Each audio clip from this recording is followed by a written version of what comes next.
స్వభావమును వీటన్నిటిని వదులుకుంటారు. మీ చిత్తవృత్తి యందు నూతన పరచబడిన వారై కొత్తగా మార్పు చెందిన వారిలాగా నీతియు యథార్థమైన భక్తి యథార్థమైన భక్తి చేస్తారటండి. ఆమేన్, హల్లెలూయా. ఏం భక్తి అది?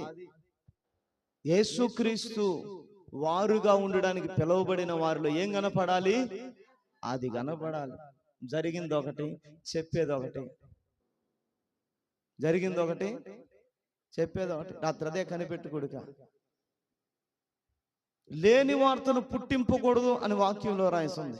మనం ఏం చేస్తాం? లేని వార్తే చెప్తాం. జరిగింది జరిగినట్లుగా చెప్తామా?